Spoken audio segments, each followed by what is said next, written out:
Welcome to Leadership Unfiltered. My name is Anton Gunn, and this is where we break down today's headlines and current events and talk about what it means for the workplace, your leadership, and culture at large. And today, we're going to take a look at Donald J. Trump's picks for his cabinets and his administration. And we're going to use this story around his cabinet picks to answer the question, are you really qualified for your role? So let's jump right into it. This month, Donald Trump is making lots of news because of the people that he has named to serve in his administration. Now, to give you some full context of what's going on, the President of the United States, every president from the beginning of time, has appointment powers. They have the desire and the ability to appoint people to serve in senior roles in their administration and to help him to administer government. That has been what we've had throughout history. But in the current makeup of the presidency, the president gets to appoint about 4,000 people. Now, I will tell you, there's hundreds of thousands and even millions of people who work in the federal government. And so 4,000 is a very small number. But this small number are really important in the senior most roles in an organization.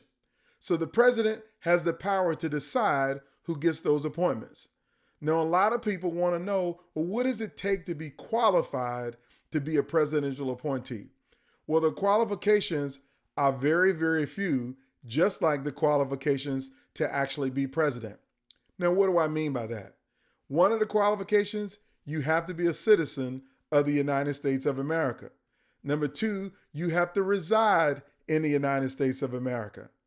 And number three, you just got to meet some certain age requirements. Now, beyond that, there are not many qualifications in order for you to be a presidential appointee, like there are not many qualifications for you to be president. Now, we all know that there has been debate after debate. Who's the most qualified person to run for president? Who's the most qualified to serve in office? We heard during this past election cycle why Kamala Harris may not be qualified, why Donald Trump may not be qualified. But in reality, to become president of these United States, there's really only three qualifications. You have to be a natural born citizen, you have to be a resident of the United States of America, and you have to be at least 35 years of age. That's it. But beyond that, every other qualification is subjective. And so when you become president or president-elect the way Donald Trump is right now, you have the ability to be subjective and selective about the people who you want to serve in those roles. And so whether it's the defense secretary, the Department of Education, your director of national intelligence, the Secretary of Health and Human Services, or your Attorney General, the president has the ability to nominate people for all of these roles. And we know the news story today, and if you haven't heard it, let me just go ahead and tell you quick what the story is. Donald Trump has named several people to serve in these senior level roles in his administration, and we're learning lots of questionable things about these individuals. Some of them have been reported to abuse alcohol and abuse women. Others of them are being reported to have loyalties and allegiances with other countries. Some of them simply only have loyalty to Donald Trump and they don't necessarily have good qualifications. There are even people who are saying that the only reason why Donald Trump is picking some of these people is because they have a good photogenic and television presence. Like some of them literally are TV talking heads, or they have been on TV several times and therefore they look good on television. It has not been about what their backgrounds are, what their experiences are. Some people are saying that the only two qualifications to work for Donald Trump is to be loyal and to be good on TV. Now, some people would say that's a very crass and cavalier way to decide who's qualified to be president. It might be, but I will tell you this, the president has the ability to nominate whoever he wants in his administration. Now, this is just not the first president or the only president. Every president has been able to do this. So whether it was Barack Obama, whether it was George W. Bush, H.W. Bush, Bill Clinton, Ronald Reagan, or Jimmy Carter, it didn't matter. They all had the ability to appoint people in those offices. But we have seen throughout history that every president has nominated some people who had some level of questionable background that made them withdraw their nomination. Now, we all know former Congressman Matt Gaetz resigned from Congress and said he wanted to be Donald Trump's attorney general, but then he withdrew his nomination because there's a belief that he has some things in his background around underage women and other things that made him drop his name out of the hat. Well, I will tell you that happened also under President Clinton. It also happened under President Obama. It also happened under George W. Bush and H.W. Bush. I remember there was one story, and I can't remember the name of the person who they were nominated to be attorney general, but they were from Texas. And the story was that they had a history of having undocumented immigrants working in their home. And when that came to light, they withdrew their nomination. I remember vividly how Secretary Sebelius became the Secretary of Health and Human Services in the Obama administration because she wasn't the very first choice. The very first choice was U.S. Senator Tom Daschle. And Tom Daschle was nominated to be the Secretary of Health and Human Services. Well, the reason why he never became Secretary of Health and Human Services is because it came to light that he had about $40,000 in unpaid federal taxes. And because of that, he withdrew his nomination, even though he actually did pay the taxes in the end, but it was just too much pressure and too much scrutiny around that nomination that he withdrew his name. So whether you're hearing about Pam Bondi or Robert Kennedy Jr. and his lack of qualifications or belief in conspiracy theories around health and medical things, there's a lot of controversy around Donald Trump's picks to be in his cabinet. And the questions are they really qualified? Are they good enough to do the job? Do they have the ability to do the job? And the reason why I'm raising this up, because I want to ask you a question. Are you qualified to do your job? And what does it actually mean to be qualified? So I want to translate what's going on into the news or in the news to what's going on in your workplace. And you happen to be in a senior level position where you actually make decisions about who you want to hire. And my question for you is, do you always hire the most qualified candidate? And what does actually qualified mean? My second question to you, are you qualified to be in your role to make those kinds of decisions? Well, a lot of times we say yes to those questions, and sometimes we say no to those questions without really unpacking and evaluating what qualified should mean and actually means. So today, I'm going to give you my raw, unfiltered perspective about this whole conversation around qualifications and are you qualified to do your job and what really does make someone qualified to lead. Now, the first thing I want to do is I want to unpack and set right in to this word qualifications. Most of the times, we try to exclude people because of a lack of a qualification.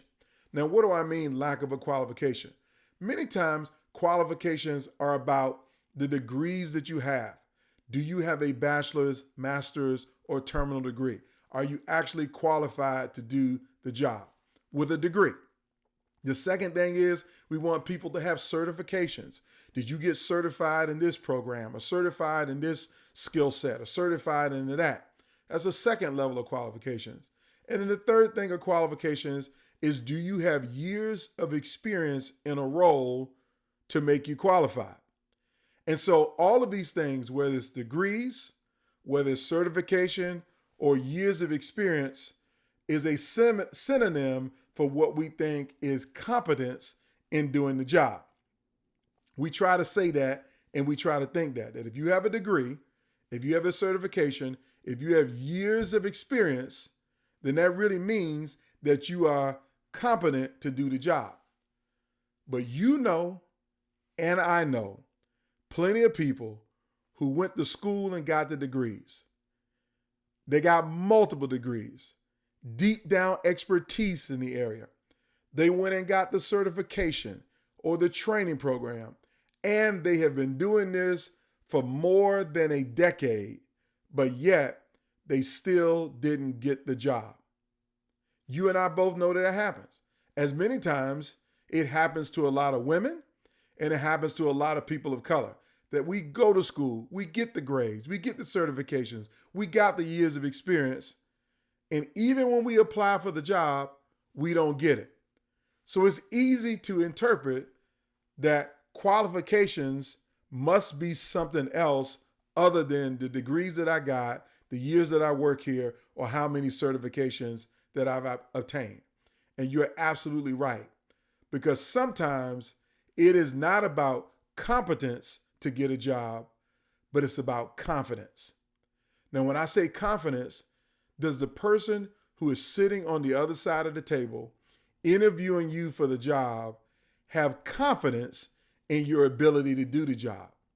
And what is that confidence based on? It should be based upon your credentials, qualifications, and years of experience. But you and I both know it ain't based upon that. It's based upon what confidence do I have that you're going to have my back, not let me down, not embarrass me, and not make me look like a fool. Well, I'm telling you right now, for many presidents of the United States, they appoint people who don't have credentials, who don't have lived experience, who don't have professional experience, and it doesn't matter whether they got the degrees or the certifications. They're basing it on, do you have or do I have the confidence in you to do the job the way that I need it to be done? And that confidence doesn't necessarily mean you have to have the educational experience, but it also means that they're taking a risk that if you don't have the degrees, the education experience, that you might make a mistake that could be very, very deadly. And as we get deeper into this Leadership Unfiltered episode, I'm going to talk about a presidential appointment that I think was in bad form under a previous president who had a direct impact to something and even cost some lives. This is my opinion, not yours. So let me go back to it. I talked about it.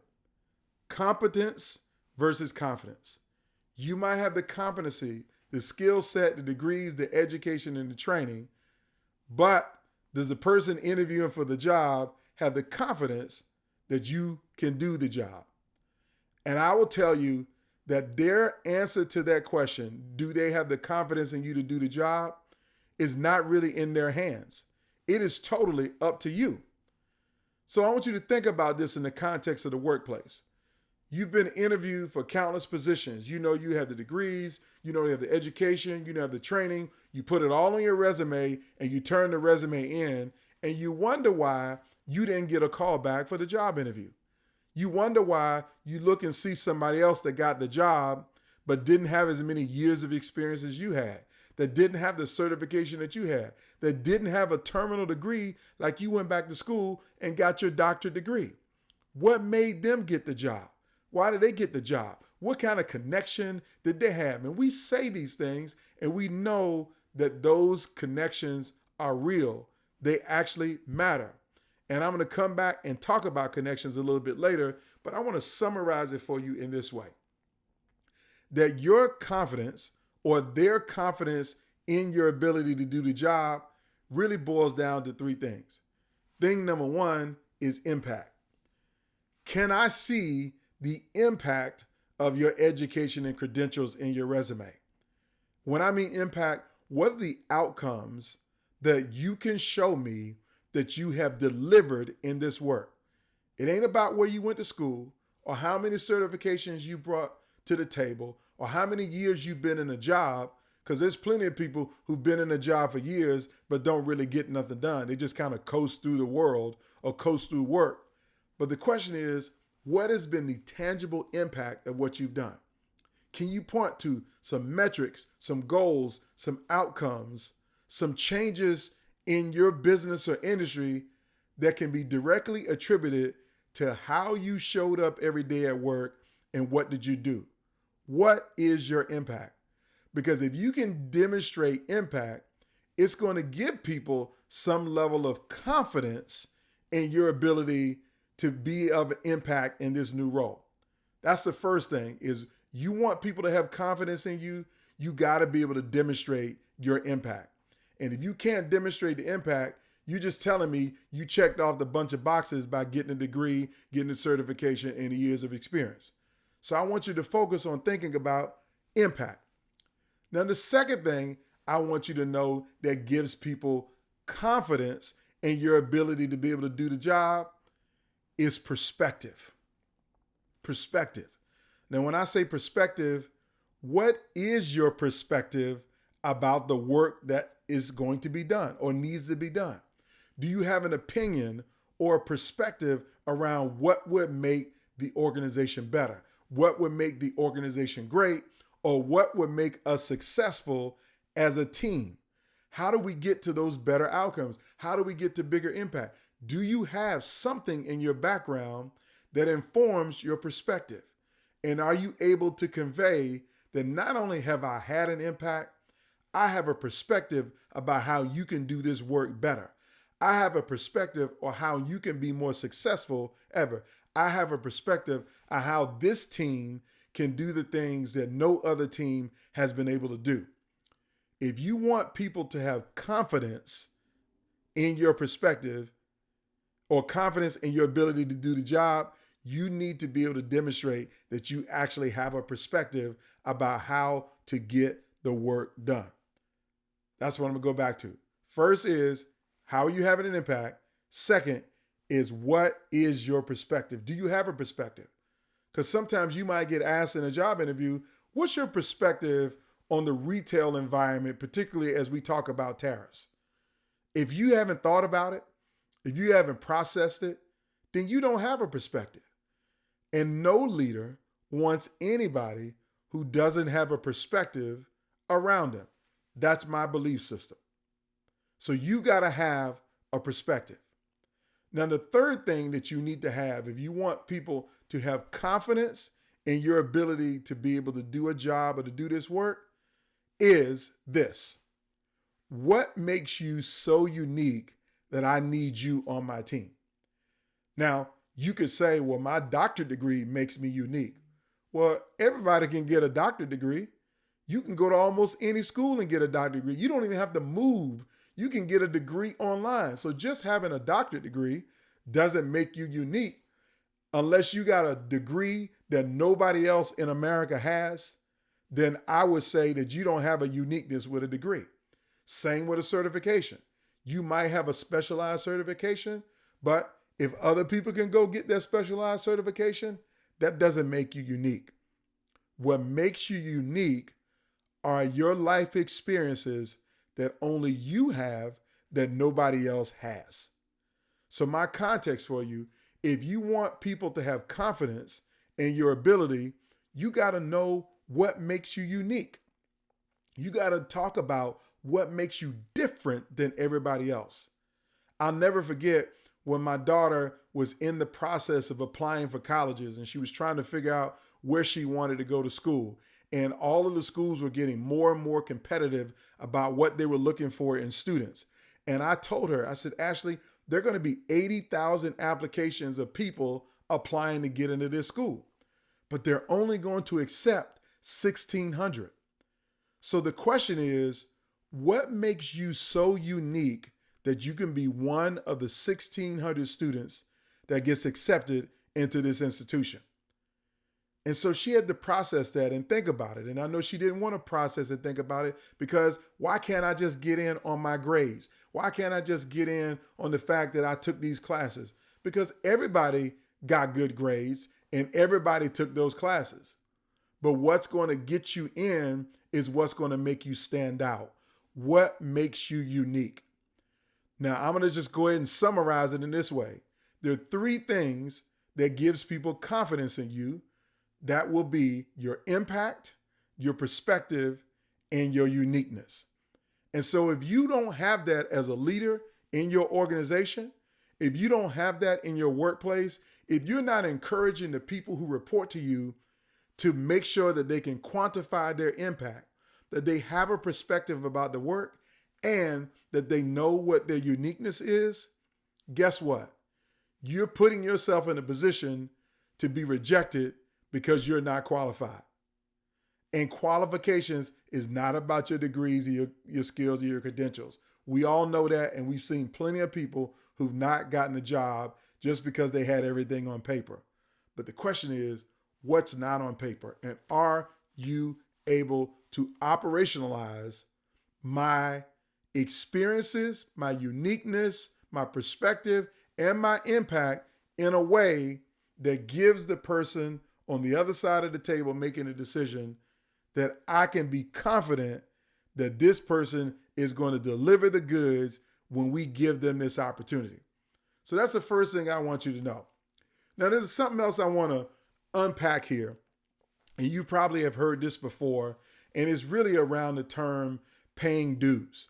Now, when I say pay dues, we all know that people have been told for years, the reason why you get opportunity, or the reason why you don't deserve this opportunity, is because you ain't paid your dues yet. You haven't earned your stripes yet. You haven't paid your dues. Paid your dues. You got to pay your dues. I'll never forget my first experience in literally running for public office. The first time I ran for public office, I had a bunch of people tell me, Anton, you ain't been around long enough. You ain't paid enough dues in order for you to serve in office. So we always hear this term, you got to pay your dues. But my question for you is, what does paying your dues actually mean? What does it mean to you? Some people say paying dues means, have you grind and hustled? Have you worked the long hours? Have you worked the overnight shift? Have you worked that 12-hour swing shift? Have you worked weekends? Have you just hustled and grind and hustled and grind and hustled and grind? Have you demonstrated that you know how to hustle and grind? Have you taken lumps and been beaten up? Because some people will tell you that you ain't paid any dues if you haven't been beaten up. And we love to talk about people getting beat up in the workplace. Why do you got to get beat up in the workplace? What does that show? Why is that even a good thing? Why do you have to be in an environment where you got to get beat up? So I want you to understand this term, paying your dues, and reject what we have been teaching and what we have been sharing for years about what the term paying dues actually means. It's not about grinding. It's not about hustling. It's not about just having to be the grunt intern and working for long hours and no pay. All of us in Gen X have done that. We've worked the long hours for no pay. We've done all of the grinding. We've done all of the hustling and going to get the coffee and being the understudy. We've done all of those things. And many times we still don't get the promotion. We still don't get the operations. We still don't get the opportunity. We still don't get the leadership role. We still don't get to run the things that we think we've paid enough dues to run. Now, the reason why is because the notion of paying dues that we were raised on is wrong. The notion of paying dues of what we were taught is not impactful. It doesn't give us perspective, and it also doesn't make us unique, because everybody can grind. So now I want to shift your mind to what paying dues actually is and how you should think about what paying dues is. And I'm going to use 3 words to do it. The first word is relationships. The second word is network. And the third word is net worth. Relationships, network, and net worth. Now, you might think I'm going a certain place, but don't assume until you hear what I got to say. So when I say relationships, what really paying your dues should be about is, have you paid your dues to the professional association? Have you paid your dues to go to the conference to build relationships and network with the people in your industry, in your career path, who's going to give you the job? Like, how do you call yourself a successful HR executive if you're not a member of the Society for Human Resource Management? If you've never been to a SHRM conference, if you've never sat in a breakout session, or sat in on a panel or read through the resources that SHRM provides, or even gotten yourself certified as an HR professional. If you haven't paid those dues to that association, if you haven't built relationships with people in the association, if you haven't networked in that organization, then you probably don't deserve the opportunity. And that's just not about SHRM, it's about every professional association. Every leader and every executive should be a part of some professional association. And if you're not, then shame on you. Shame on you, because those are the places where you're going to learn the insights, build the relationships to develop your perspective, and to know how you can demonstrate your impact back in your organization. So my first point to you is paying dues is paying dues inside of the association and the organizations that you need to be successful. Now, let me share with you, in my career, I've been involved in a lot of associations. As a matter of fact, as a keynote speaker, I speak to a lot of associations. I've spoken at the SHRM conference. I've spoken at the American College of Surgeons. I've spoken at the American College of Healthcare Executives. There are a lot of associations in which I have been a speaker. Now, I do that because my goal is to add value at those associations. But there are other associations that I have chosen to join and to pay membership dues in, because those associations are where I go to improve my impact, to improve my perspective, and to see how unique I am in the industry, to see how I stand out. And one of those is being a member of the National Speakers Association. This is the professional association of everybody who delivers keynote speeches for a living. Some of them are trainers, some of them are podcasters, but if our job is to speak, to get paid to speak, this is our professional association. So there's just one that I've joined. And because I do so much in healthcare, that I consult with healthcare organizations, I've advised healthcare organizations, I've also been a member of the American College of Healthcare Executives. Because if you work in a hospital in any level of role, you are a member of the American College of Healthcare Executives. So these are a couple of the associations in which I pay my dues.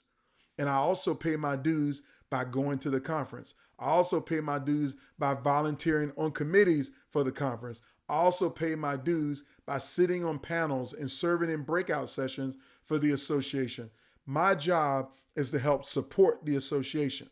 So this is not necessarily grinding at work. This is not grinding in your cubicle. This is not grinding in your corner office in your building, but it's how are you spending your time volunteering and serving the association in which you're a member.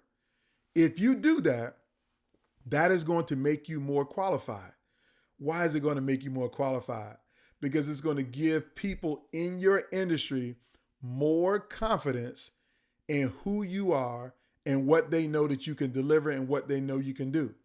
See, some of the best executives that I've worked with have gotten phone calls from colleagues that they met at a conference who live in a different city, that work for a different organization, and call them on the phone and say, hey, we have a vacancy for a chief diversity officer. I think you would be great for it. Or we have a vacancy for a chief marketing officer. I think you would be great for it. It's because that person knows you from the association that you're both a member of, not because they've seen you working your job at work.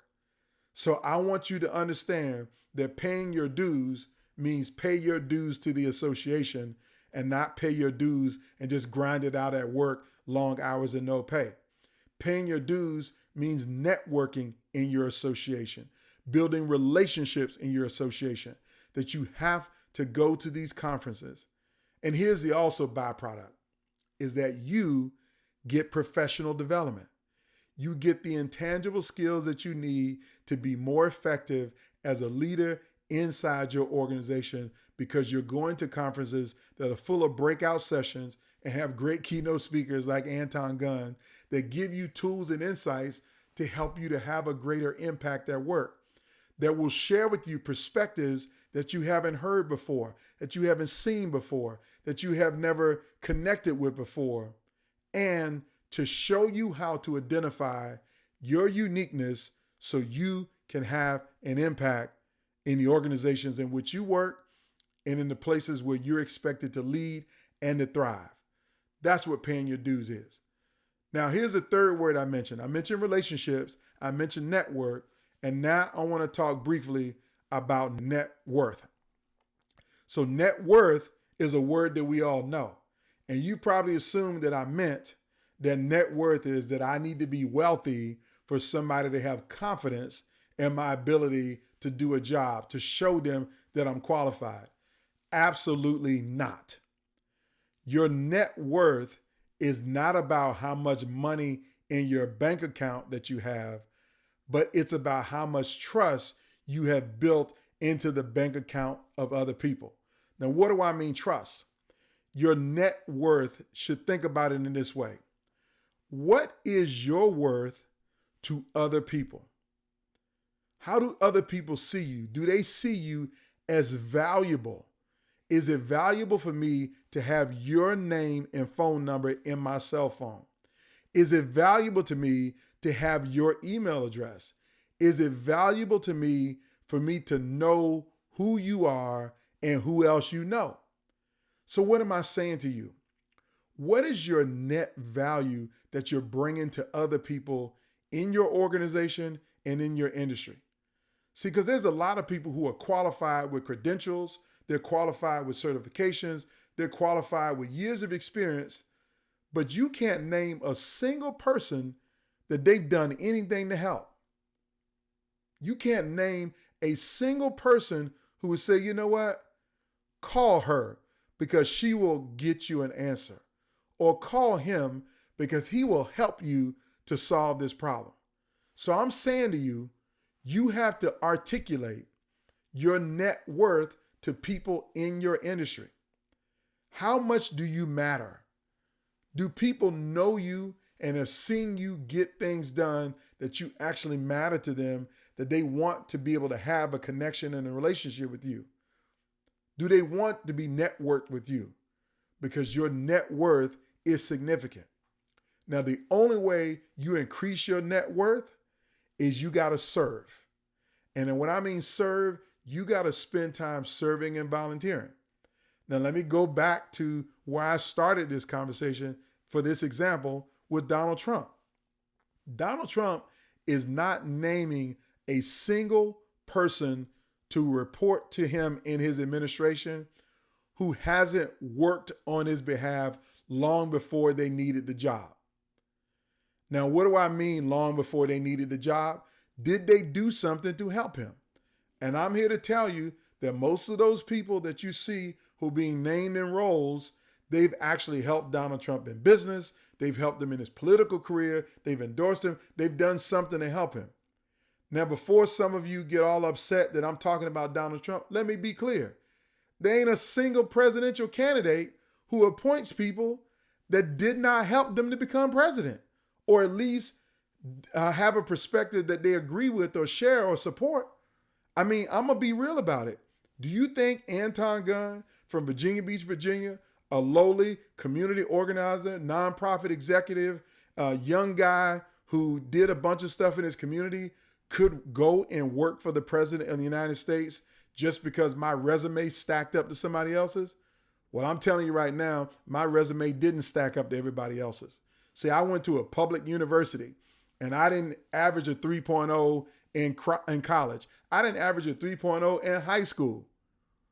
But my net worth was of value because I spent time serving, networking, building relationships, and being useful to other people to help them to achieve their goals.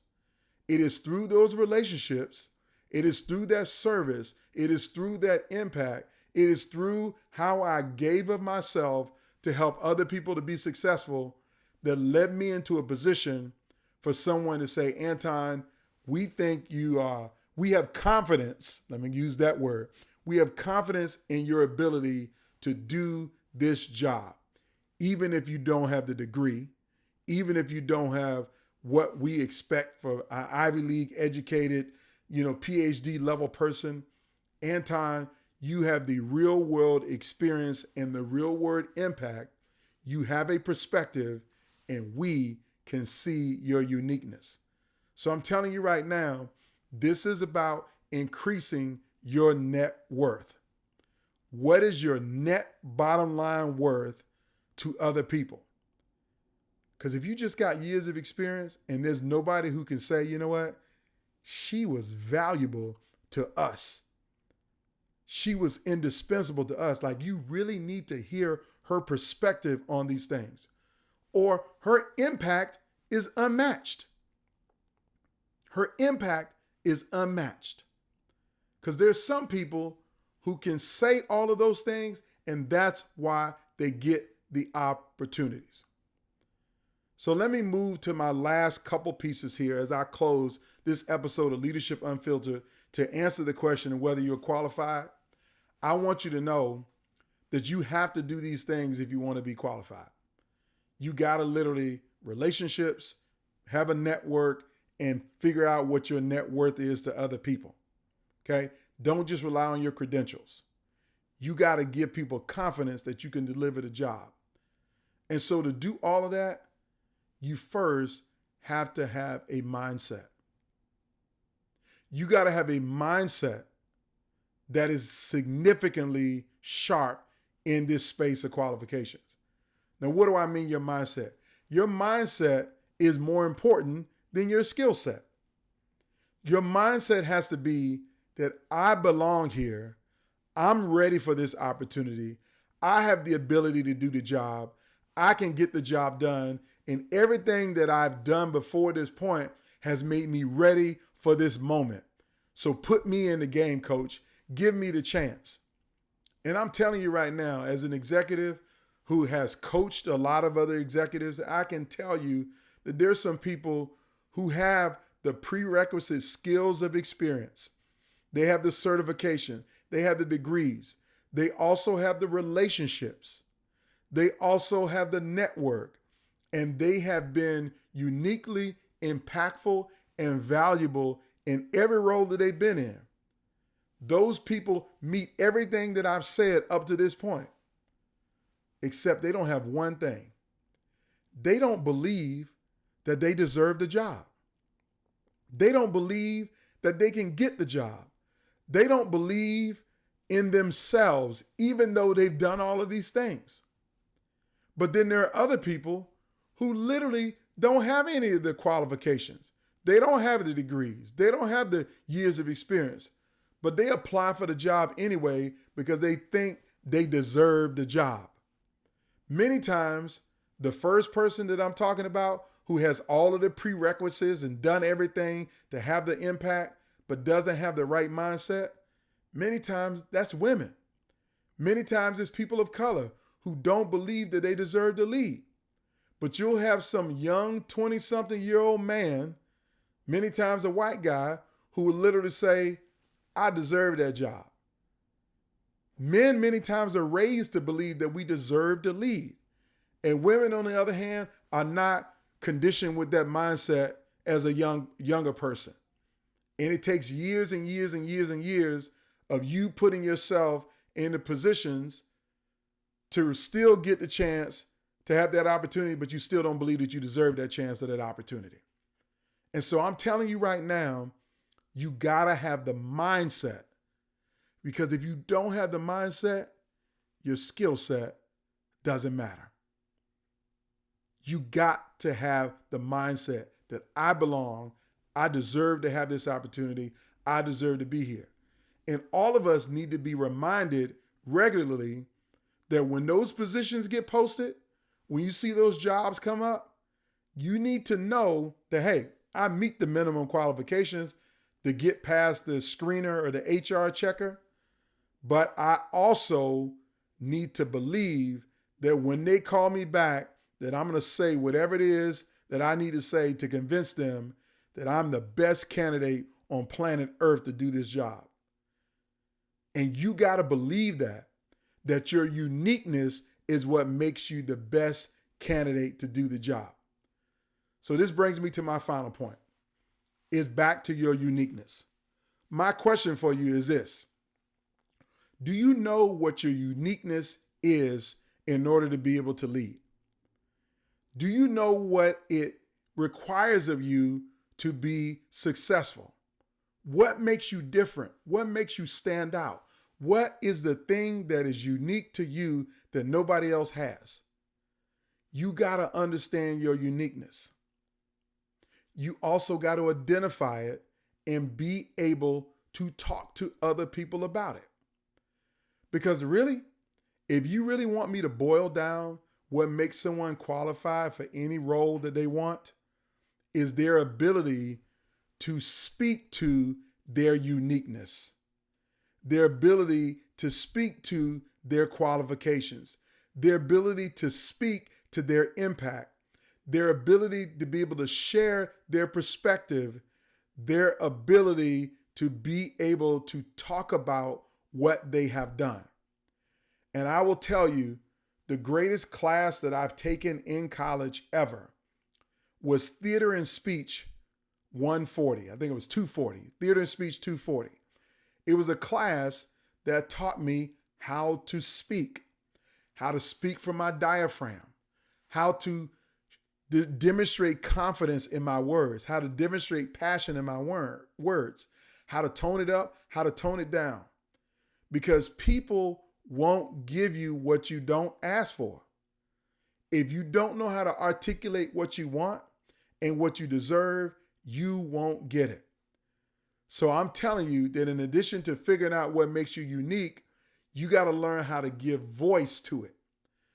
Because voice is one of the essential skills that makes great leaders. The ability to speak, the ability to present, the ability to direct, the ability to articulate a vision. That brings me to these simple, essential skills that if you don't have, you aren't qualified. And what I mean these essential skills: emotional intelligence, the ability to cast a vision, the ability to present, the ability to inspire people. Because if you really want to be that leader, the one that continues to get promoted, you got to have some emotional intelligence. You got to have the ability to craft and to share a vision, to speak to that vision. You have to have the ability to inspire people in your organization, because people want to work for and work around people who are inspirational. And I'm not telling you to fake it. I'm telling you to learn how to tell your story, your unique story, in a way that inspires, empowers, and motivates people. That is how you're going to answer the question, are you really qualified for the role that you're in? So if this Leadership Unlimited episode is valuable to you, I want you to do 3 things. Number 1, I want you to work on what makes you the most unique person for the job that you're in right now. I want you to document how you've had a metric impact on your organization. I want you to clearly define what is your perspective about the work that you do in the industry that you're in. I need you to do these 3 things.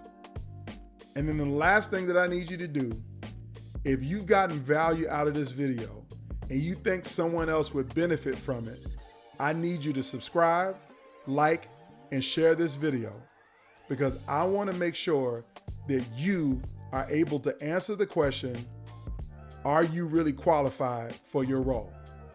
And you are able to articulate how you're qualified. My name is Anton Gunn. I appreciate you watching. I'll see you next time for Leadership Unlimited. Have a great day.